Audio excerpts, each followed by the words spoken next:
So I was saying that I was having a little technical difficulties, but what are what is that? What is a tech talk without having technical difficulties? This platform is a little glitchy, so we won't be using that in the future.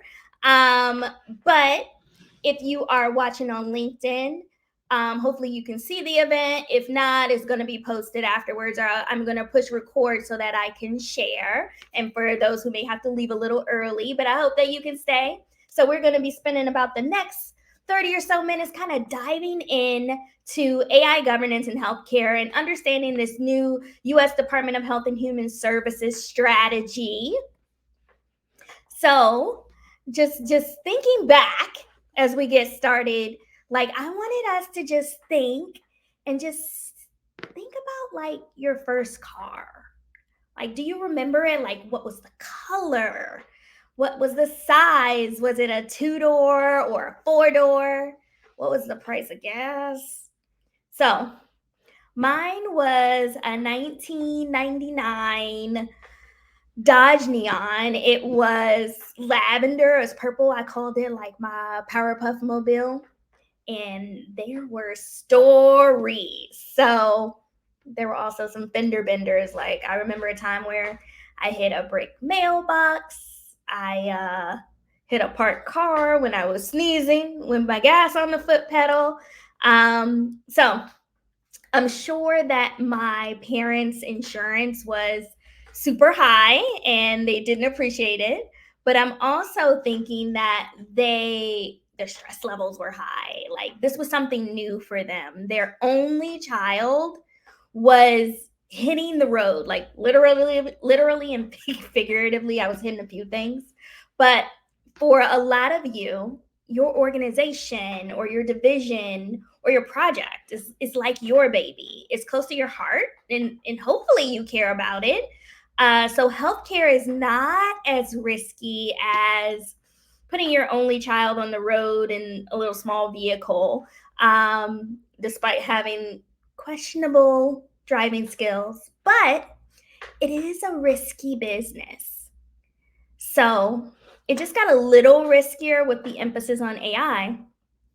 So the government is actually working on ways to mitigate some of those risks as well as create like some governance plans. So we're going to talk a little bit about that, but I just wanted to share a little bit about me as well. So my name's Erkeda. I am the founder and principal consultant of Digital Risk Compliance Solutions, where we help healthcare organizations who are committed to digital health excellence minimize risk and expenses that are linked to non-compliance and under-optimized workflows. I'm DC Metro based. My background is I'm a family physician licensed in 48 states and DC. I have a certification in healthcare risk management. Also lifestyle medicine, diversity medicine. I think I just like school and I need to stop. I've led at several digital health organizations, and now I'm a fractional chief medical officer at a digital health organization for women, Go Femtech, called Emmy. And a little more about me is like I am a sucker for reality shows and period drama. So tonight, after my meetings and things, I am definitely going to sit down and watch the new season of Bridgerton. Like it's kind of like my guilty pleasure, and I've been waiting a long time for that to come out. So I hope that some of you guys can also share in my excitement. And if you're watching streaming on LinkedIn, like you can definitely like send me a DM and like let me know what you think about the season if you watch it. Like it's okay to talk about things outside of work because work is definitely a component of who we are, but not completely who we are. So you got to enjoy like the fun things in life too. So I definitely hope that you guys are doing that. So let's get to the meat of the thing. I know most of you guys are probably either on your lunch period or you're just getting to work if you're on the West Coast and you're trying to watch this while you're multitasking and doing everything else. So if you have questions, you can put them in the chat. I may not be able to get to them all if you're not utilizing the live webinar link because the other one is broadcast to LinkedIn. So after this is taped, I'll go back and answer any LinkedIn questions that you guys have. But today, We're going to be discussing AI in healthcare, going over overview, talking about the OMB White House policy that came out a few months ago, the HHS plan, and what we're doing moving forward. So the learning objectives are to talk about the AI in healthcare and all the things we just talked about, discuss the plan, go over some highlights, and see how your organization can help prep for these changes. So a lot of buzz is going around in the term AI. Like every conference you go to, or probably every link that you click when you're scrolling through LinkedIn and other things, all of your articles, if you follow Becker's Healthcare, everything has an AI component, and it's kind of becoming like a buzzword. I went to a conference yesterday for women in tech for the government, and we talked a lot about AI and how everyone in all systems, not even in healthcare, are trying to implement some kind of workflow as well as oversight. So, what does that even mean? So, the term artificial intelligence means a machine based system that can, for a given set of human defined objectives, make predictions, recommendations, or decisions influencing real or virtual environments. So, that is what's been given by the National Artificial Intelligence Act of 2020. But there are way more definitions out there. And not so surprisingly, there are even 5 listed in the plan that we're going to talk about today. So they have AI talking about like being in unpredictable environments and it varying, and there needing to be minimal human oversight, even though there are tasks that can be completed. There are ones where a definition that talks about human-like artificial systems, where you develop the software or hardware in a context to solve problems, and learning that kind of has human-like perception, cognition, ability to learn, plan, or communicate. There's human mimicking systems, where you kind of design the system to act like humans using the cognitive architectures of neural networks. There's the cognitive task approximation, where techniques include machine learning designed to like approximate like how we would cognitively do things. And then there's the rationally acting system. So these systems, such as intelligent softwares, that kind of go around and they try to act like how they think a person would rationally go through things. So we'll talk about those. But for those watching, you don't have to put it in the chat, but how many of you have implemented AI into your workflows, EMRs, platforms, or plan to do it? And it doesn't take much to say that I bet each and every one of you guys has, because you may have been even doing it without even thinking about it. A lot of things that they call AI are actually machine learning, and we've implemented these things for years, and now we are putting more emphasis on it. So they are saying that artificial intelligence could save the healthcare industry $360 billion a year. And that is a year. That is crazy. There are so many promises with AI that you can't really miss it. So many organizations are already using AI, different healthcare systems. So the landscape is getting really crowded. I'm not going to go through all of these different organizations, but you can see things that are talking about imaging and diagnostics, where it first really blew up with utilizing it in radiology, drug discovery, where we're looking at different ways in which we can increase the time that it takes to get through creating drugs, which is really big in pharma, and it can change a lot of lives, like health decision support, clinical trials, working in things that are like my baby, compliance, like working to make sure that tasks are done in a way that is in compliance with the law and with policies. Mental health, like there are so many different ways that we can use it, and so many companies that are trying to jump the gun to kind of create a way in order to maximize their use. AI has been all over the headlines. So we've seen different cases where AI was poised to revolutionize surgery, which it has been making some changes, where they're saying that almost half of the health systems use AI for workforce issues, trying to help to reduce burnout and the things that we're worried about, and optimize workflows and take care of some of the little things, the minutia, so that people can work to the top of their licenses. We see that Penn State, their researchers are utilizing AI to analyze patient satisfaction, we have hospitals who are utilizing it to deliver patient care, and they're calling themselves smart hospitals. There are so many out there that are making the top of the list, like the Mayo Clinic, where they're doing revolutionary things to help bring healthcare to the cutting edge. So there are so many different things that excite us about AI, but there are some things that are concerning. So we may have recently seen in the news how there are fears. Like this is a picture of the Kaiser nurses who were in San Francisco picketing due to the fear of the utilization and implementation of AI, where they are seeing that they are concerned about if they're going to lose their jobs, if it's safe for patients, if it's maintaining the same quality, and where does AI stop and where are the stop gaps. So it's really important for us to work on training and developing our team so that they not only know at the top level like what's going on with AI, but we also know how we're going to utilize it, how we're going to govern it, and what it's doing to actually benefit people so that we won't have the fear and lose employees and cause chaos, but we can actually get people excited about AI.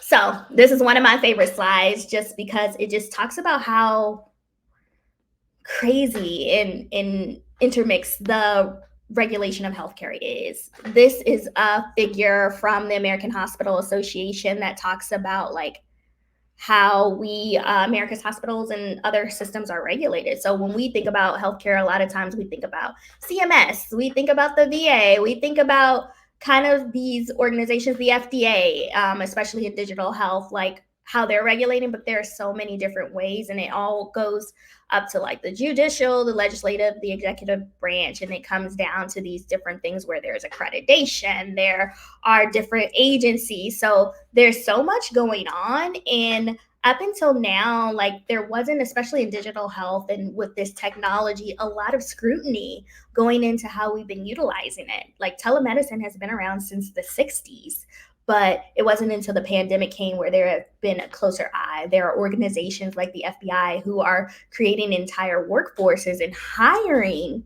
so that they can monitor what is going on with healthcare and with fraud and making sure things are in regulation. And we definitely see that now. Like these are the instrumental regulatory bodies in digital health that kind of go through, you know, who's watching us, who's creating these laws and these guidances. But today we're going to focus on these up here because the Department of Health and Human Services came out with this plan to talk about how they're going to regulate AI and what their plan is. So this is HHS, a seal, and then some other organizations that are a part of HHS. So the Office of the Inspector General, the Office for Civil Rights, all kind of fall under them. So they're highlighted. So we've been kind of building up to this and talking about it. I've had some LinkedIn videos about it because there is a new policy that came out by the White House that is talking about how we govern AI. So it's called the Policy on AI Governance, Innovation, and Risk Management. And it dives down into a lot of different things. And this kind of came from in October. There was a White House executive order that was on the safe, secure, trustworthy, and development of use of AI. And from there, they put out a call to action for the government basically to get ready.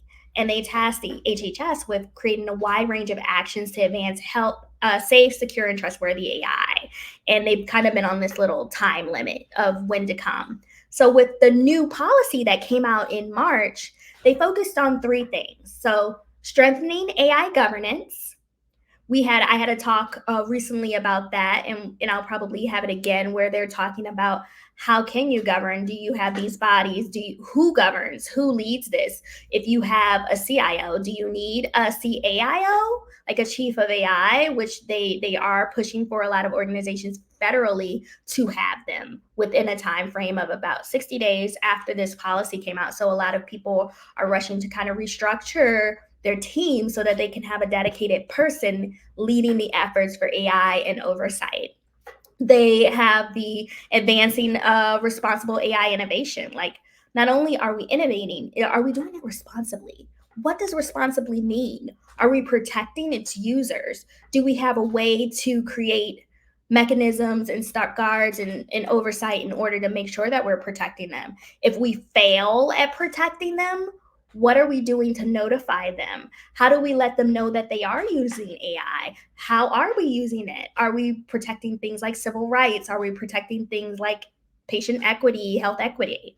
So those are what was going through. And then how do you manage those risks from the use of AI? So they're making people, organizations have their use cases out there, go through them, update it every 2 years. So there's so much that is coming forward. And this was a mandate for all federal agencies to adopt and to come up with plans. And we know what usually happens at the federal level ends up trickling down into private and startups because it's kind of like the policies. Like we follow what Medicare does. We follow it. We get reimbursed by it. We are regulated by a lot of it and held to the same standard.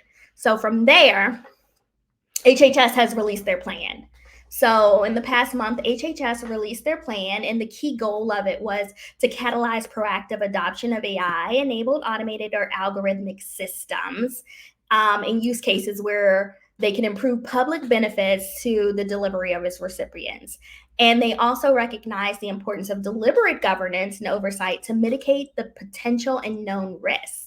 So there's a long document that definitely goes through like what their plan is and how they're planning to mitigate risk, because risk management and risk mitigation is so important in this field, especially when we're utilizing new technologies and growing and everything is coming fast. So they have some guidance on that, and we're going to dive a little deeper into it.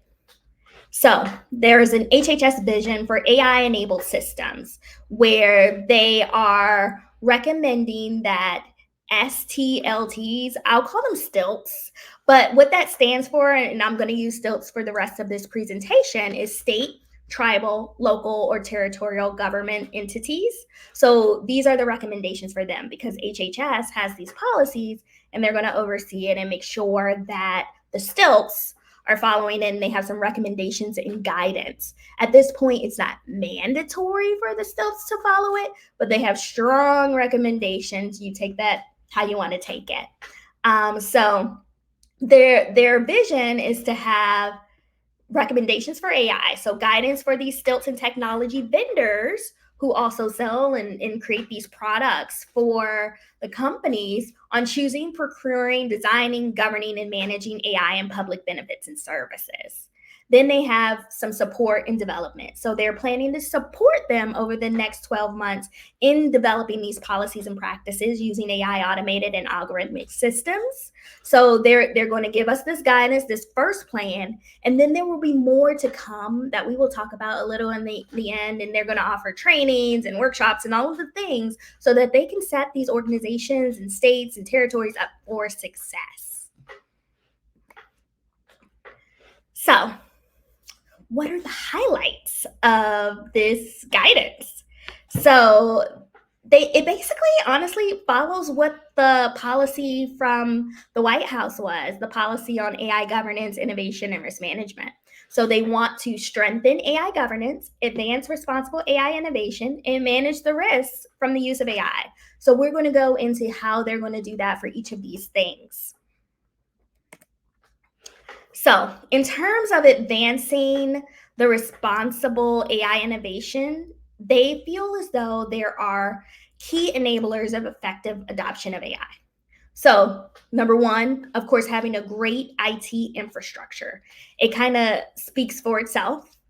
Having high quality data in use for their trainings, testings, and operating systems.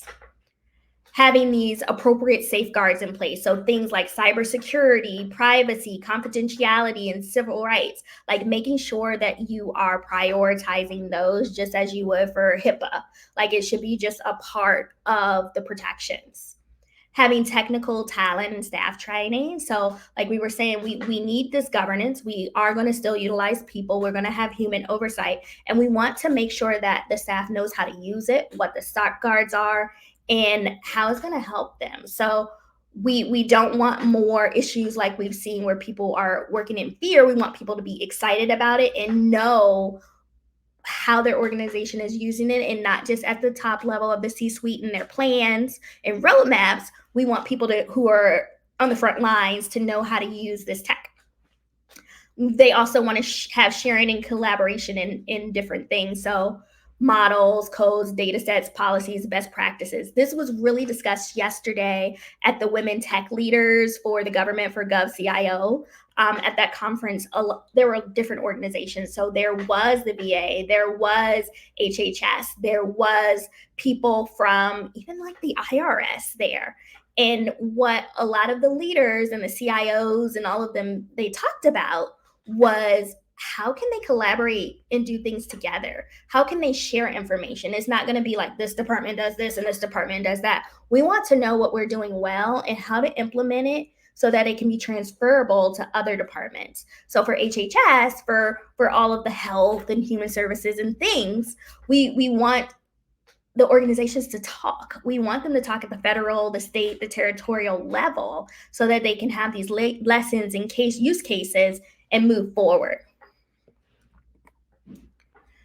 They also, like we said, like in that other component, since there are 3 components, we want to talk about managing risks from AI.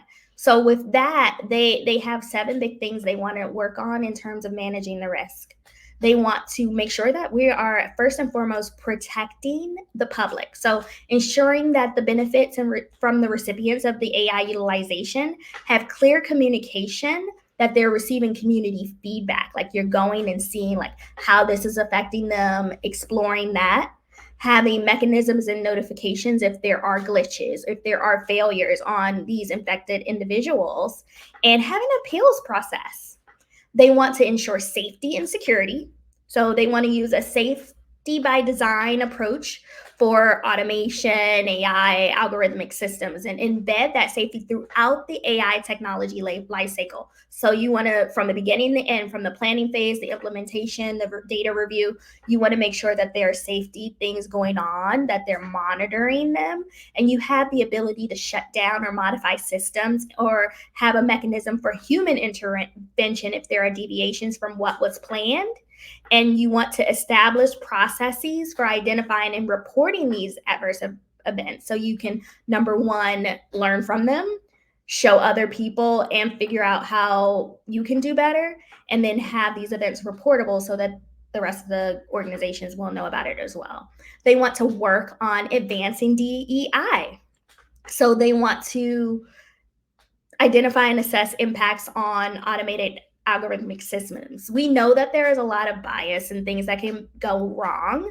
So they want to make sure that we have a diverse team so that we can make sure that we aren't working with blinders on. So at the conference yesterday, they were talking about different ways in which we need people from different groups, women, minorities, people from underserved areas, in order to make sure that we are moving forward with these kinds of things. We definitely want to support the workers. So when you think about that, you're like, how can you support workers? So they want the SILTs to meet and have collective bargaining requirements for those who are unionized. They want automated staffing support. They want workers to be consulted and trained on what to do, how the system works, and how to maintain it. And they also want to make sure that there's no automation bias. They want to safeguard the privacy and the rights for the civil liberties, and they want to have AI-based technologies for public benefits and programs that should follow ethical principles, limit data collection, and assess, mitigate new privacy risks. So they want to just have all of these things and also have some oversight by humans. So they want to have processes for oversight documented. They want to train the staff and conduct periodic reviews where they make sure that they're adhering to the adherence to the reviews and everything, that the policies and the things that they're utilizing in place. The third part that they want to do, one of the things they want to utilize in terms of making sure that you're having a proper risk management, is to utilize the framework from NIST. So they want to ensure that there are risk mitigation processes in place that allow like for this to happen. So we're going to look in the next slide as to what that actually means. So you want to have this governance that's always going on, and then you want to make sure that you are mapping out things, measuring them, and managing them in a continuous manner. So if you look a little closer, there is a NIST AI risk management framework. So with that, there are 6 pillars of AI governance, and they recommend that all of the organizations from the still kind of use that framework. So they want to have transparent AI risk management policies, processes, and practices, accountability structures for AI risk management, prioritize DEI and accessibility at AI risk management, commitment to a culture of AI risk awareness and communication, a robust engagement with relevant AI actions and actors, people who are utilizing it, engaging with them, and policies addressing AI risk from third-party software data and supply chain issues. So they want to make sure that the organization, the body is actually leading in terms of risk mitigation and things, and not focusing on the vendors and what they are giving us. So with that, we want to know, like, do you think that AI, like, are you searching on, like, is AI oversight important? Like, definitely, we would say. So professional societies such as the AMA, the Federal Federation State of the Medical Boards, they genuinely, like, require that the standard of care is the same regardless of where you practice, what you utilize. So you need to have this oversight because it can impact so many different things, and it can put your organization at risk if it's not doing well to develop fines and things like that. So as we have already seen, like, healthcare is already using AI. Now we're just putting the focus on it. So how do we implement this? Do you have to create it from scratch? No, you don't. You can use vendors, and a lot of organizations do use that, and they use their systems and automate it. But there is an approach that they want us to take when we are considering which vendors to use. So they want us to strongly, like, think about the acquisition process and make it applicable to, like, gathering information from these vendors. So they want us to make sure that the vendors see what the intended use is, train, test, evaluate the data, audit the results, and test the results. They want to make sure that all of these things are hit and that you have all of the necessary information and security in order to make sure that it's a good thing for you. And they want you to consider, like, testing it in a controlled environment. So there are such things like sandboxes where people meet and they conduct, like, a limited pilot to evaluate suitability, risks, and gains from AI. And just anticipating, even if your vendor, like, you're not seeking a solution that utilizes AI during this time and age, like, most of the vendors are going to offer that. So make sure that you're evaluating if they're using it, having everything out there, and holding them to the standards that need to be met. So we've talked about a lot. And here are my predictions, although I'm like, I don't have a magic wand, but I've been doing a lot of talks and discussions in research on this. So in terms of the 3 things, we know all of the agencies are coming out with one. We're just going to keep looking for more that are related to healthcare. So they're going to focus on governance, risk management, and innovation. In terms of the governance, we know that more healthcare organizations will be adopting things. They will need governance. They will need bodies. I see more CAIO roles coming out. I see fractional CAIOs. If your organization may not be able to afford it, they may want to use someone who can help multiple organizations and things like that. Even if you have a CIO. In terms of risk management, teams will approach it, of course, and they're going to create comprehensive clinical and tech integration, and the agencies will release more guidance. And then in terms of innovation is going to come, it's going to continue, it's going to be great despite having more regulation.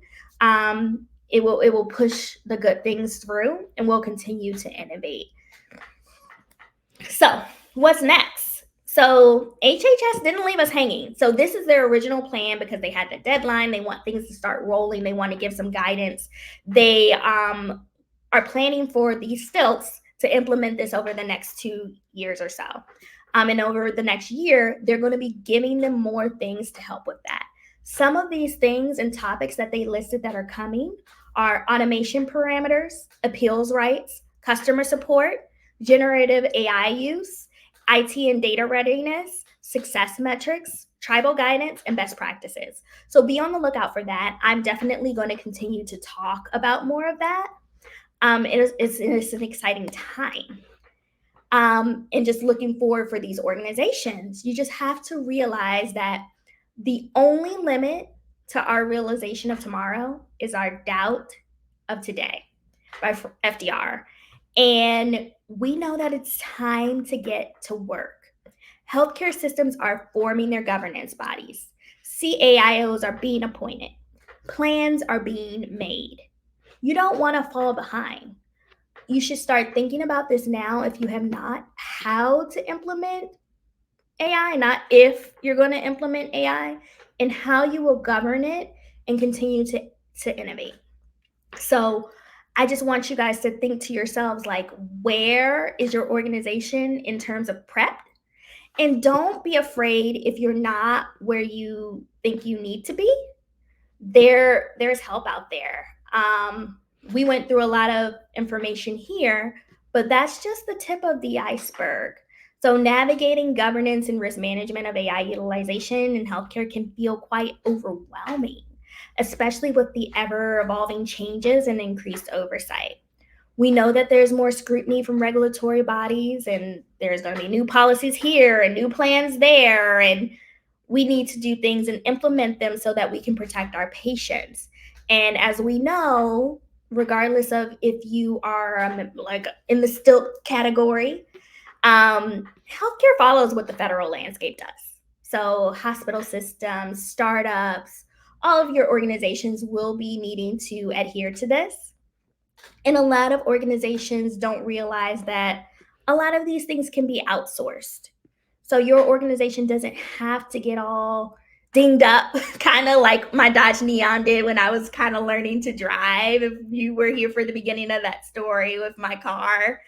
But I'll be hosting more webinars to get these discussions going around health tech with some with experts. As we see next week, I'm going to have 2 conversations going on.